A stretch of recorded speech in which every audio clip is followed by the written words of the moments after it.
Well, whether it's broccoli, fish, or Brussels sprouts, we all know, or maybe we have kids who are fussy with their food. Oh, but yes. What if your dinner time troubles, they're more than just a phase that your kids will grow out of? So a fairly new eating disorder called Avoidance Restrictive Food Intake Disorder, or ARFID, is becoming more common in kids, and it can lead to poor growth and poor nutrition and result in behavioral and cognitive problems down the line. Family psychologist Dr. Jen Hartstein joins us now. Dr. Jen, what is this ARFID, and how is it different from, I guess, what you might call just picky eating?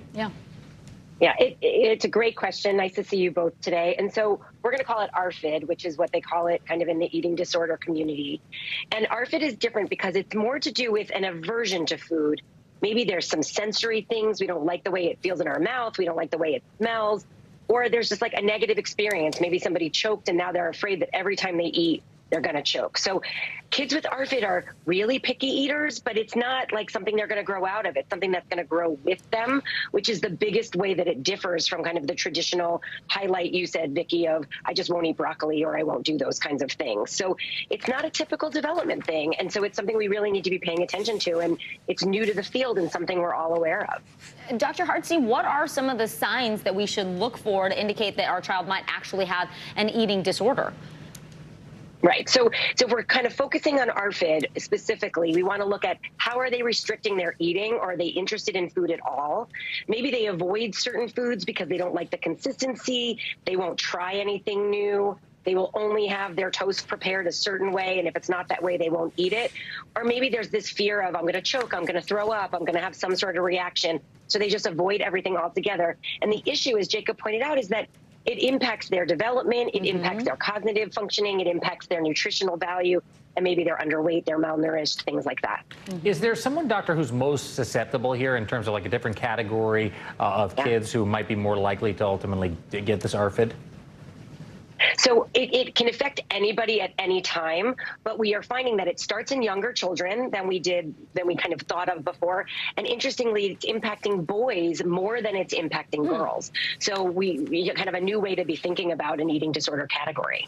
And it's we're looking at this graphic saying kids with strong sensory reactions to food, or kids who worry about what might happen if they eat. So what can you do if you're a parent, you suspect your child has ARFID? Are there things you can do at home? Yeah, there are totally things you can do at home. And the first thing you want to do is kind of create some structure around what your eating is like have structured snack time, structure food time, so kids can really rely on that. You want to serve and eat a variety of foods yourself. Modeling behavior is a great way to start. Encourage your child to try new foods. Just one bite, right? Not a bribery thing, but can they try it? And don't make it a power struggle if they don't. Reward them when they are having some positive eating behaviors because they're trying something new. We want to reward that behavior, and then have some outlets when they're feeling anxious. Encourage some breathing, encourage some meditation, make kind of eating fun, and then it becomes less of a struggle. And get a team of people if you can. Find a therapist who specializes in eating disorder behaviors, a psychiatrist that might be able to help, and a nutritionist that can really work with you and your child on how to bring in new foods to the plate and on the table. Any advice for parents who might, at first glance or first brush with a child sort of exhibiting some of these behaviors, be annoyed or be frustrated with their child that this is, like we're talking about, just a picky eater and want to sort of be more strict than anything else? What would you tell a parent who's that's their first reaction? I think that first reaction is understandable, right? You just want to kind of keep it moving. And I think for every parent, you have to say to yourself, like, God, this is so frustrating. And then your next question to yourself has to be, how can I help my child, right? So can you take a breath? Can you take a step away? Can you tap out to another adult or somebody that can support you in that moment? And then come back and say, hey, what are we doing here? How can I help you eat this? What do you need?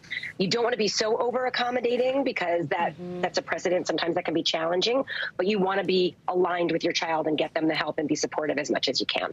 Good advice. A good thing to be on the lookout for. I'd never heard of ARFID before. All right, family psychologist, Dr. Jen Hartstein. Yeah, thank you so much, Dr. Hartstein. Appreciate it, doctor. You are watching NBC News Daily. Don't go anywhere. Lots more news on the way.